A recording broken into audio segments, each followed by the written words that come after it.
जम्मू काश्मीरमध्ये राहुल गांधींनी सुरू आहे, तुम्हाला काय वाटतं ही केंद्र सरकारची जी भूमिका आहे, जी धोरण आहे, त्याचा परिणाम वाटतो तुम्हाला? 5 जवानांच्या हत्या झाल्या, आपण त्याला बलिदान म्हणूया, हौतात्म्य म्हणूया.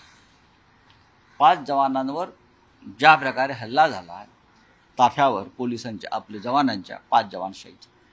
गेल्या 1 महिन्यामध्ये हे सरकार आल्यापासून एकूण 7 हल्ले झाले जवानांच्या ताफ्यावर. प्रधानमंत्री मोदी शपथ घेत होते त्या क्षणीही जम्मू काश्मीरमध्ये, प्रत्यक्ष जम्मूमध्ये जवानांवर हल्ले झाले आणि जवान शहीद झाले. आज 5 जवान शहीद झाले, त्यातला 1 जवान हा महाराष्ट्रातला अकोल्याचा आहे, आपल्याला माहीत असेल. वारंवार हल्ले होतात. देशाचे गृहमंत्री अमित शहा या देशाला भ्रमित करतायत, खोटं बोलतायत की जम्मू काश्मीरची स्थिती नियंत्रणाखाली आहे, तिथे शांतता नांदते. पण 370 कलम हटवल्यापासून जम्मूमध्ये अधिक अस्थिरता आणि अशांतता निर्माण झालेली आहे.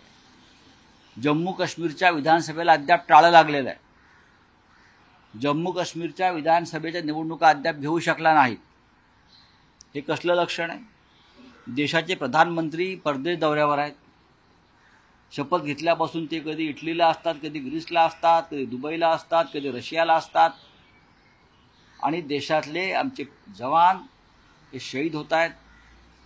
मणिपूर आणि जम्मू काश्मीर ही दोन्ही राज्य जणू भारताच्या नकाशावर नाहीत, अशा पद्धतीनं या देशाचे पंतप्रधान, संरक्षण मंत्री आणि गृहमंत्री काम करतात. हे किती काळ चालणार? आता जे 5 जवान शहीद झाले त्यांना कीर्तीचक्र, अशोकचक्र वगैरे आपण जाहीर कराल, पण शेवटी ही बलिदानं जरी आपण म्हटलं तरी त्या हत्या आहेत.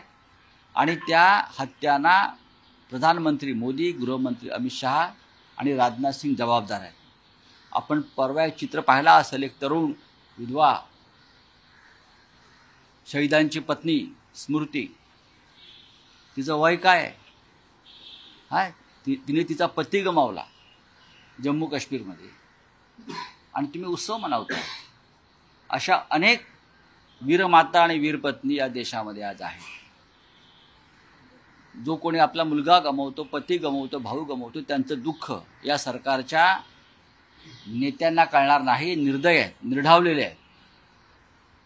एकाच वेळेला 5 जवान शहीद होतात. पुलवामामध्ये 40 जवान शहीद झाले. ते का शहीद झाले याचा अद्याप तपास लागू शकले नाहीत. RDX कुठून आलं? 400 किलो RDX पुलवामा हल्ल्यात वापरलं गेलं. कुठून आलं? हा शोध हे लावू शकत नाहीत आणि देशावर राज्य करतायत.